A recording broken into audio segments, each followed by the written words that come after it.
Yeah, I'll react to that, sure. CGP Grey video, nice. Preemptive like.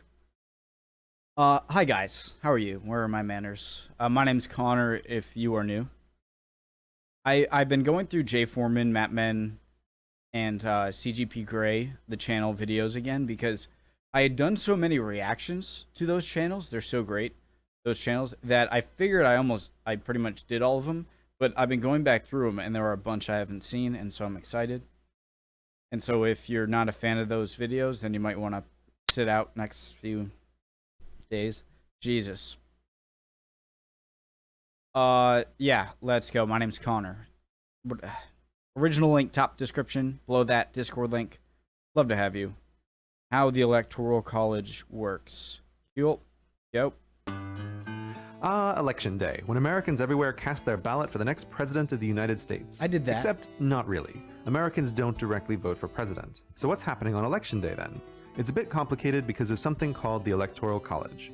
To keep things simple for now, think of the Electoral College as the collection of 538 votes that determine who the president of the United States will be. Why 538? Because that's the number of senators, 100, plus the number of representatives, 438 in Congress. Why are there 438 representatives in Congress? Stop asking so many questions right now, we're trying to keep this simple. These 538 votes in the Electoral College aren't given to the citizens directly, but are instead divided among the states. So how does the Electoral College give out the votes? Each state, no matter how populous or not, gets 3 votes to start. The remaining votes are given out roughly in proportion to the population of the state. What states don't get any extra checks? Wyoming. The more people the state has, the more votes it gets. Vermont. Here's a map of the United States showing the voting power each state has by making one hexagon equal to one Electoral College vote for president. Because Electoral College votes mostly, though not completely, scale with population, it's also a map of where people live with a bonus given to the smaller states to make them a bit bigger than they would otherwise be. In early November, when citizens go to the polls, they aren't voting for president directly, but they're really telling their state how they want it to use its electoral votes. 48 of the 50 states give all their Electoral College votes to the candidate who wins a majority in their state. Take Florida, for example. What are the two that don't? New Hampshire? I think New Hampshire is one of them. Is it Iowa or something? Has 29 Electoral College votes. If a candidate wins a majority, Maine. no matter how small that majority, he gets all the votes. So the path to the White House is clear. Win enough majorities in enough states to get more than half of the Electoral College votes, and you get to sit at the big desk. That wasn't so complicated, you say? Well, there were a few details left out. The Electoral College loves states, but what about the 11 million Americans who don't live in a state? What happens to their vote, and where are these people hiding? There are about 600,000 in the District of Columbia, an area set aside specifically not to be a state so that the capital of the country would be free of local politics. For most of the United States history, people live in a state so that the capital of the country would be free of local politics. That's a good idea, I suppose. For most of the United States history, people living in the district didn't get to vote for president. Then, in 1964, the Constitution was amended to give DC the same number of votes as the... Well, actually, would it really matter since they wouldn't have any sway over who gets elected nationally and therefore works there? But... for president. Then, in 1964, the Constitution was historically not to be a state so that the capital of the country would be free of local politics. For most of the United States history, people living in the district didn't get to vote for president. Then, in 1964, the Constitution was amended to give DC the same number of votes as the least populous state, Wyoming. So the Electoral College likes DC, but you know who it doesn't like? The territories. The often forgotten Puerto Rico, Guam, US Virgin Islands, and Northern Mariana Islands get no votes from the Electoral College because they aren't states and they don't have a special constitutional amendment to recognize them. Which is a bit odd. Guys, I guess none of that. Do these guys, like, do they ever get to... Are we, like, holding them captive or something? Like, do they get to, if they wanted to, could they vote to become their own country? Because if not, that's kind of messed up. Odd, considering they're part of the United States and everyone who lives there is a citizen, so for most practical purposes, they're just like DC. And 4.4 million people live in the territories. That might not sound like a lot, but it's more than the populations of Wyoming, Vermont, North Dakota...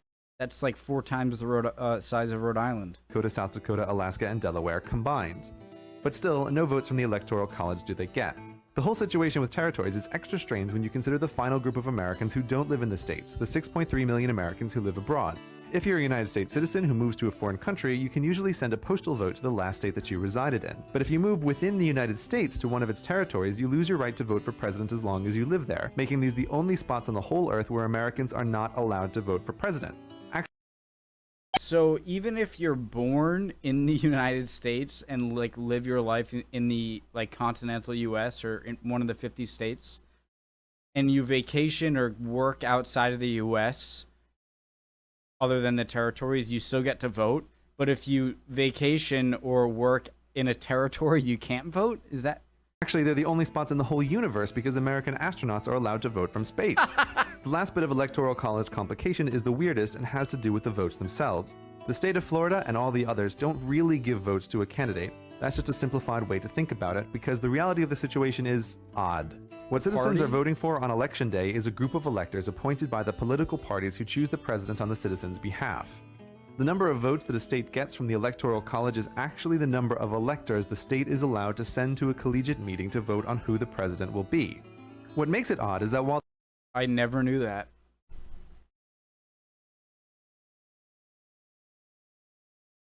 So they gotta be like hardcore Democrats or hardcore Republicans, just in case they like swindle on you and just like at the last second go against the votes. Is allowed to send to a collegiate meeting to vote on who the president will be.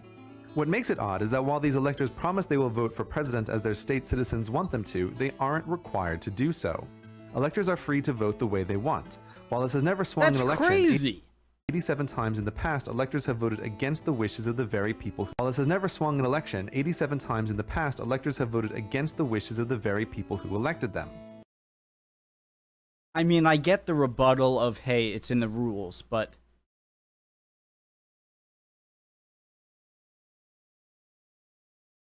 what's the purpose of that? Why not just keep it out in the open?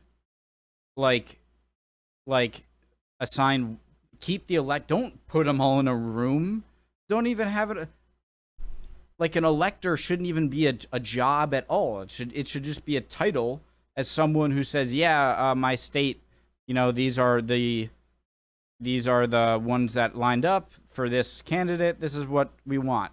That just sounds like suspicious. It's like, oh, all right, now we're gonna go meet in a room. And I know it never swung an election, but... Why set up this crazy system where a small group of people essentially unknown to the general public are the ones who really decide on the president?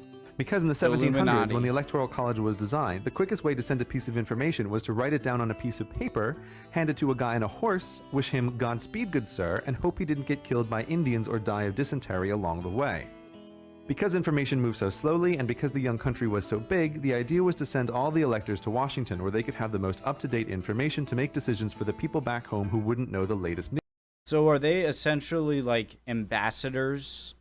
Like, you know, like the embassies in different countries, and like that's technically like... So are they ambassadors, but instead of from foreign countries, they're for the state? News.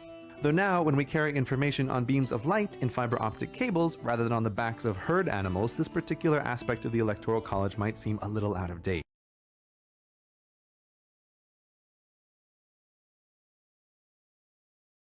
I like that picture. Nonetheless, while most people think that the election for president takes place in early November, it doesn't. That's the election that determines who the electors will be. The 538 electors who are chosen then meet in early December, and they cast the real votes that determine who is the next president of the United States.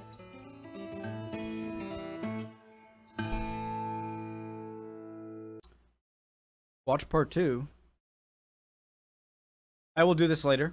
I talked a lot there.